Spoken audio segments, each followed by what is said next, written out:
Bom, então nós vimos é, as três transformações. Tudo tranquilo nas três transformações? Antes da gente ver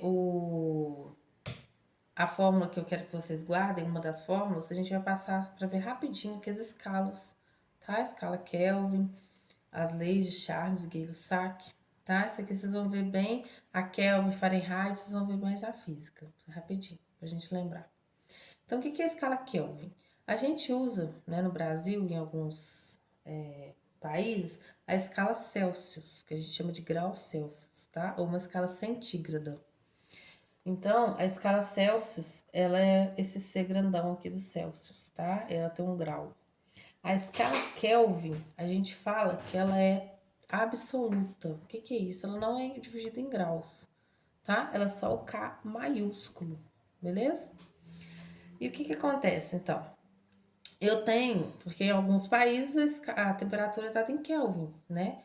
E para nós, a temperatura é dada em graus Celsius. Então nós temos que saber fazer a conversão. O que é a conversão? Para eu saber a temperatura em grau Kelvin, eu vou fazer ela em grau Celsius mais aumentar a 273, tá? Então pensa, se eu quero saber em grau em Kelvin, não é grau, em Kelvin, quanto que é a temperatura de ebulição da água, a gente sabe que em Celsius é 100 graus, não é isso?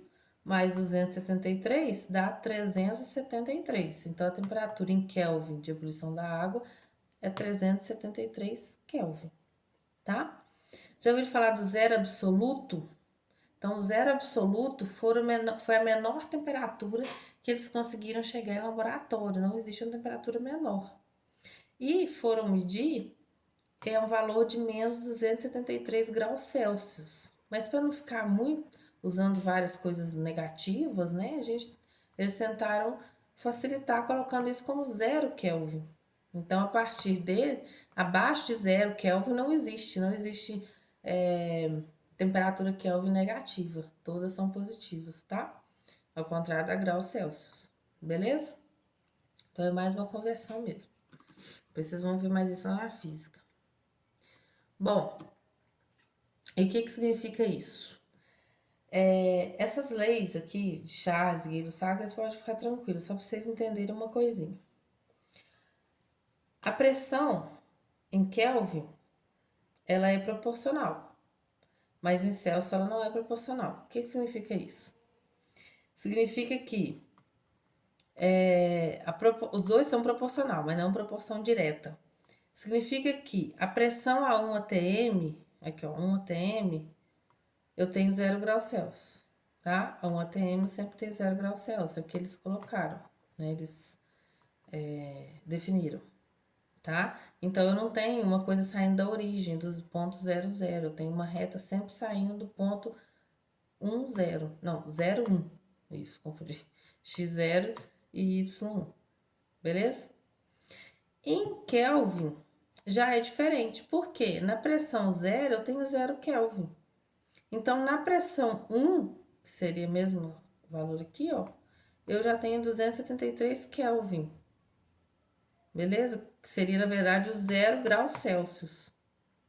Então, isso aqui é só para vocês não se peguem nessa parte aqui, só para vocês entenderem a diferença. Isso aqui eu coloco muito para vocês verem o seguinte: quando eu coloco, por exemplo, pressão e graus Celsius, o mesmo gráfico vai mudar quando eu mudo a unidade da temperatura. Se eu pôr em graus Celsius, ele é assim. Se eu pôr em Kelvin, ela já é assim. Beleza? Entenderam? Bom, aqui a mesma coisa. Do volume, lá a temperatura, lá aqui é pressão, aqui é volume, mesma coisa. Passei três formulazinhas, né? A de transformação isotérmica, a de isovolumétrica e a de isocórica, né? Ou isobárica. Não, desculpa, da isobárica, isocórica e volumétrica. Só que não precisam guardar as três separadas. Vocês podem guardar essa aqui, que é a equação geral dos gases. Olha só como é que funciona.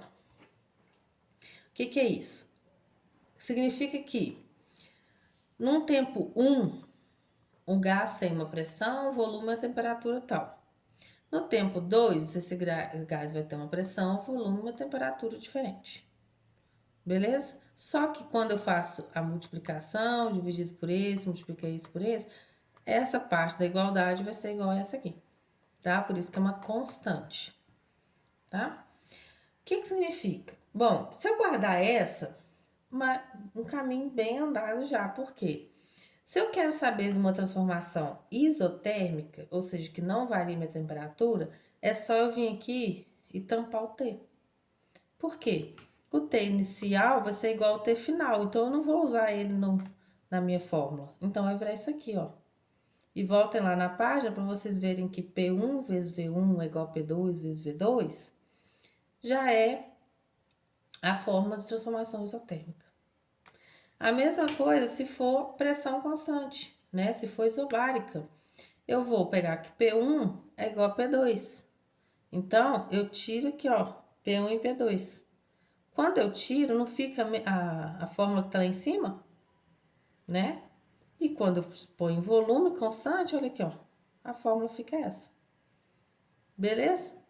Então, guarda essa equação geral dos gases, que as particularidades vocês vão ver com o tempo. E uma coisa muito importante que isso ama, principalmente em física, eles amam fazer isso. A temperatura que a gente utiliza para fazer essas contas é em Kelvin. Não faça essas contas em grau Celsius que vai dar errado. É em Kelvin, tá? Apesar que a variação delas é igual, o que é variação igual?